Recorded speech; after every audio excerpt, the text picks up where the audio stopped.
আগরতলা পুর নিগমের 2026-27 অর্থবর্ষের বাজেট পেশ করলেন মেয়র দীপক মজুমদার। ঘাটতি 97.67 লক্ষ টাকা। সোমবার আগরতলা পুর নিগমের কনফারেন্স হলে এক গুরুত্বপূর্ণ অধিবেশনে 2026-27 অর্থবর্ষের বাজেট পেশ করলেন মেয়র দীপক মজুমদার। এই বাজেট অধিবেশনে উপস্থিত ছিলেন ডেপুটি মেয়র মনিকা দাস দত্ত, বিভিন্ন জোনের চেয়ারম্যান বৃন্দ, সকল কাউন্সিলর, অতিরিক্ত কমিশনার সহ পুর নিগমের উচ্চপদস্থ আধিকারিকগণ। অধিবেশনে আগামী অর্থবর্ষের বিভিন্ন উন্নয়নমূলক পরিকল্পনা, নাগরিক পরিষেবা সম্প্রসারণ এবং নগর পরিকাঠামো উন্নয়ন সংক্রান্ত বিষয় নিয়ে বিস্তারিত আলোচনা করা হয়।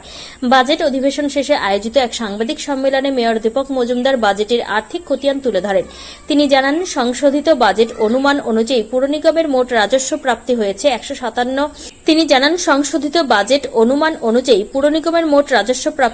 15,714.41 লক্ষ টাকা। অন্যদিকে মোট রাজস্ব ব্যয় ধরা হয়েছে 1,03,013.37 লক্ষ টাকা। অন্যদিকে মোট রাজস্ব ব্যয় ধরা হয়েছে 10,313.37 লক্ষ টাকা। এবারের বাজেটে সামগ্রিক ঘাটতির পরিমাণ 97.67 লক্ষ টাকা। মেয়র আশা প্রকাশ করেন, এই ঘাটতি সত্ত্বেও পরিকাঠামো উন্নয়ন ও নাগরিক পরিষেবা উন্নত করার কাজে কোনো খামতি রাখা যাবে না।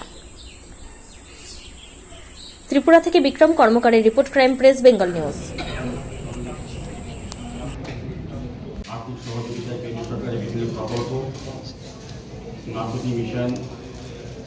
কাজ করে যাচ্ছি এবং আগামী এক বছর আগরতলার জন্য আমরা কি কি পরিকল্পনা রচনা করেছি বা কি কি কর্মসূচি গ্রহণ করেছি, তাই এই বাজেটে আমরা প্রতিফলন দেখতে পাবো। এটা 2.2 কিলোমিটার, এটা ধুরন্ধর বীজ থেকে 10 মিটার মহার পিছলাম। বাজেটে স্লটার হাউসের লাগা টাকা আছে দুটো জমি, এই স্লটার হাউসটা এক বছর বোধহয় করছে না। এই বাজেটে কি স্লটার হাউসের জন্য অর্থ আছে বা না? দরকার নাই, ওই বাজেটের টাকা অলরেডি টেন্ডার হয়ে গেছে, এজেন্সি পেয়ে গেছে, কিন্তু যেহেতু বাজারের সংস্কার হবে, এখন এটা আধুনিক বাজার হবে, আমাদের অলরেডি মানুষের গতিশীল নেতৃত্বে অনুপ্রাণিত হয়েছে। আমি অত্যন্ত গর্ব ও দায়িত্ববোধের সঙ্গে 2026-27 অর্থবর্ষের বাজেট পেশ করছি। বাজেট এবার আমাদের একটা নতুন বিষয় হচ্ছে এই বাজেটিং। এটা এইবারই প্রথম আমরা চালু করেছি। এই বাজেটে মোট প্রাপ্তি ধরা হয়েছে 974,93,35,00,000 টাকা এবং মোট ব্যয় ধরা হয়েছে 975,91,20,000 টাকা। এই বাজেট শুধু একটি দলিল বা পুস্তক নয়, এটি একটি রূপান্তরমূলক গভর্নমেন্ট যা আগরতলাকে একটি আধুনিক, টেকসই এবং নাগরিক শহরে পরিণত করতে পারে। এই বাজেটে আমরা অবকাঠামো উন্নয়ন এবং মূলধনী ব্যয়ের উপর সর্বোচ্চ গুরুত্ব দিয়েছি। মোট ব্যয়ের মধ্যে 836,35,43,43,000 টাকা মূলধনী খাতে খরচ করা হবে, যা আমাদের দীর্ঘমেয়াদী উন্নয়নের প্রতি ভূমিকাকে প্রতিফলিত করবে। একই সঙ্গে আমরা আর্থিক শৃঙ্খলা বজায় রেখে মাত্র 97,67,000 ঘাটতি বাজেট ব্যয় করেছি। 97,66,000 টাকা।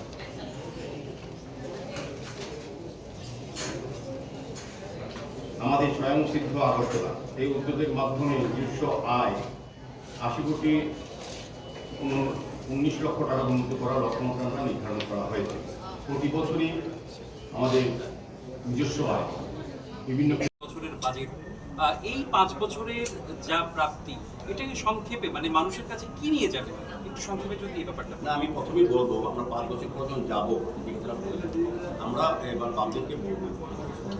5 বছর আগে আমাদের ভারতীয় জনতা পার্টির কি কমিটমেন্ট করা হয়। যদি পুরো বোর্ড আমাদের যদি আগরতলা পৌর নিগম গঠন করতে পারি, আমরা এই কাজগুলি করবো। আমরা ওই রিপোর্ট করার সঙ্গে ওই আগের জায়গাটা মানুষ তো ভুলে যাওয়ার সম্ভব, এটা আমরা নিজের দেখো মিলবে কিনা, আমরা কী কী কথা বলেছিলাম, কী কী কাজ করছে, কতটা করা সম্ভব হয়েছে, কত পার্সেন্ট করেছে। আপনি ইচ্ছা করলে আপনি এখন আমার পার্কিং রুল করবেন, সিদ্ধান্ত নিলাম কিছু কাজ করবো, মার্কেট করবেন, 4টা মার্কেট 100 কোটি টাকা খরচা করবেন। যদি সমস্ত কাজ প্রক্রিয়া শেষ হতে 3 মাস লাগবে, টেন্ডার হবে, সব কিছু হওয়ার পর কাজ 3 বছর টাইম লাগবে, 2 বছর লাগবে। তো 2 বছর এই বাজেটের ভিতরে করা যাবে। না আপনি বড় বড় প্রজেক্ট যখন নেবেন আগে কী হবে এসব ধরনের প্রজেক্ট মানুষ দেখলো না আপনার শহরে এখন সবাই বলে অনেকে প্রকাশ করে কারণ কি এটা আমাদের মধ্যে আমরা দেখতে একসঙ্গে এত কাজ এবং প্রাথমিক আগরতলা তৈরি করার ক্ষেত্রে মানুষের একটু কষ্ট হচ্ছে কিন্তু বুঝতে হবে এটা পারমানেন্ট সলিউশন হলে আগে সারা শহরে জল জমে থাকবে এখন জল জমে না। এখন অল্প কিছু কিছু জায়গায় থাকে সেগুলি তো আমরা ড্রেনেজ পাম্প করি তারপর নিকাশি ব্যবস্থা প্রতিটি প্রায় জায়গায় আমরা চেষ্টা করছি যাতে কভার ডিম করি আপনি দেখবেন আমাদের শহরের বিভিন্ন জায়গায় অলিগুলিতে কভার ডিম আছে এটা খুব দ্রুত এবং জল বোর্ডে আমাদের পানীয় জলের সমস্যা আমাদের 5,000 সহজ হয়ে যাচ্ছে আমরা 88,000 কভার করছি বাকিগুলি চেষ্টা করছি কিছুদিন আগে মাননীয় মুখ্যমন্ত্রী প্রায় 24 ফ্ল্যাট ওপেন করেছেন আইআরপি ওপেন করেছেন উনি 112 কোটি টাকার প্রজেক্ট আমরা সম্পূর্ণ করেছি সেক্ষেত্রে 17 কভার করেছি যে জায়গাগুলি আছে সেগুলি আমরা চেষ্টা করেছি যেমন এই বাজেটটা আমরা ভাবলাম জলবোর্ড আলাদা কাজ করেছি স্বাভাবিকভাবে আগরতলা শহরবাসী দ্বিতীয় মেন সমস্যা একটা হচ্ছে পানীয় জলের সমস্যা এটা থেকে আমরা অনেকটাই মানুষকে রাইট থেকে পেয়েছি এবং বাকি 1 বছরের মধ্যে আমার বিশ্বাস যে জলবোর্ড এবং বৃষ্টির জমানো জল থেকে 80% দেখে বাকি কাজও এর মধ্যে একটা ঘোষণা দিয়েছিলেন পুরো সবার আমরা এবার 2017 অর্থ বছরের বাজেট আমরা তৈরি করেছি রচনা করেছি আজকে আনুষ্ঠানিকভাবে আমরা আজকে আমাদের আপনাদের জানা আছে যে আমাদের আগরতলা মেট্রো কর্পোরেশন ভারতীয় জনতা পার্টির নেতৃত্বে 2021 সালের 8 ডিসেম্বর আমরা দিয়ে আগরতলা শহরকে সুন্দর করা প্রাথমিক আগরতলা হিসেবে তৈরি করার ক্ষেত্রে আমরা লাস্ট বাজেট পেশ করা হচ্ছে আমাদের এই তো আমরা বিগত 4 বছর প্রতি বছরই অর্থ বছরে আমরা বাজেট তৈরি করি আগরতলা শহরবাসীর বিভিন্ন সমস্যাকে সামনে রেখে সমাধানের জন্য প্রশাসনিক দক্ষতা প্রশাসনিক কাজ লাগিয়ে আমরা নিজস্ব আয় বৃদ্ধি করে আমরা কাজ করছি আমাদের কোনোরকম আমরা এর মধ্যে আমরা তার বাইরেও একটা বাজেটে উল্লেখ নেই তারপর আমরা নতুন করে 3 আধুনিক বৈদ্যুতিক সৈনিক আমরা প্রশাসন দুটা একটা সিনায় আমরা কাজ করব এইভাবে রাজশ্মশান মহাশ্মশান বা আমাদের সংখ্যালঘুদের জন্য যে কবরস্থান আছে এইসবগুলো কিন্তু আমরা আধুনিকভাবে চেষ্টা করছি কাজ করছি সারা আগরতলায় ব্যাপক উন্নয়নের কাজ চলছে একটু আগরতলা শহরবাসীকে আমি আপনাদের মাধ্যমে বলবো একটু সময় দিতে ধৈর্য ধরতে পার্মানেন্ট কাজ চলছে আরেকটা জিনিস হলো নাগরিকদের একটা অসুবিধা হয় ট্যাক্সটা জমা দিতে সেন্ট্রাল জোনাল জমা দিতে হয় বিভিন্ন জোনাল রয়েছে এগুলো যদি এখন যদি অনলাইন হয়েছে ওয়ার্ড অফিসে যদি করেন হয়তো অধিকাংশ ওয়ার্ড অফিসের ট্যাক্স আসে অধিকাংশ সবগুলি করা যাচ্ছে না অনেকগুলি ওয়ার্ডগুলো সরকার করা হচ্ছে আগে তো সরকার যে দায়িত্বে ছিলেন তারা তো ওয়ার্ডগুলো কিনতেই করেন যে ওয়ার্ড অফিস থেকে মানুষ সুযোগ পেত আগে লাইন ধরতে হতো একটা অফিস না এখন তো মানুষ তো যার যার ওয়ার্ড অফিসে আমরা ব্যবস্থা পেয়েছি করাতে কি হয় এখন ওয়ার্ড অফিস আসলে ওই ওয়ার্ডের লোককে কষ্ট করে আসতে হয় না এভাবে আধুনিক ব্যবস্থা করছে আমাদের রাজ্য সরকার আমাদের মুখ্যমন্ত্রী অত্যন্ত আন্তরিক শহরবাসীর উন্নয়নের জন্য বা বাকিগুলিতে হবে কি ওয়ার্ড অফিসগুলিতে সবগুলিতে হবে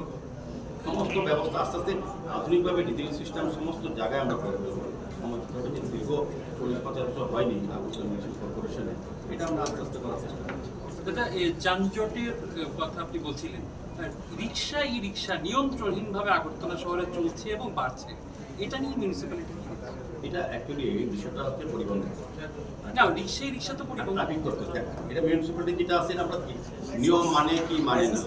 এটা দায়িত্ব দেখা রয়েছে ওই আমরা তাদের সঙ্গে নিয়মিত যোগাযোগ রাখছি কাজ করার চেষ্টা করছে পরিবহন দপ্তর বিভিন্ন রকম আইন কানুনের মাধ্যমে তাদের নিয়ন্ত্রণ করার চেষ্টা করছে পরিবহন দপ্তর তো 20 কিলোমিটার স্পিডের উপরের ব্যাপারটা দেখেন তার নিচেরটা তো মিউনিসিপ্যালিটি রেগুলেশন হচ্ছে যেটা করবে মিউনিসিপ্যালিটি করে না যখন আইন মানলে পরে ব্যবস্থা আইন মানে আমার প্রশ্ন হচ্ছে নিয়ন্ত্রণের জন্য যে পরিমাণে বাড়ছে এখন যানজটের কথা আমাদের নতুন আমরা কোনো রিক্সা দিই না কোনো রকম দেওয়া হয় না এখন আপনি দেখবেন রিক্সাগুলি টমটমগুলি এগুলিতেও সরকার নিয়ন্ত্রণ করছে স্বাভাবিকভাবে আস্তে আস্তে মানুষের পরিবর্তন হচ্ছে আগরতলা শহরেও তো মানুষের লোকজন সংখ্যা বেড়েছে, গাড়ির সংখ্যা বেড়েছে, তো সেই তুলনায় তো পূরণ শহর ইচ্ছে করলে সংখ্যা ভাঙা যাবে না। আমরা বিকল্প বৃহত্তর আগরতলা পরিকল্পনা আমাদের আগে নিয়েছি, আমরা পৌরনিগমকে আমরা এটা অনুমোদন করেছি এবং তাদের সরকার করবে ভবিষ্যতে শহরকে আরও প্রয়োজনীয় সময় আগামী 20 বছর আগরতলা শহরে কত শহর লোকসংখ্যা হতে পারে, জনসংখ্যা কত হতে পারে, তার প্রয়োজনীয়তা কী আছে, পানীয় জল হোক বা অন্যান্য ব্যবস্থাপনা, সেগুলি সামনে রেখে আমরা বৃহত্তর আগরতলা করার চেষ্টা করি।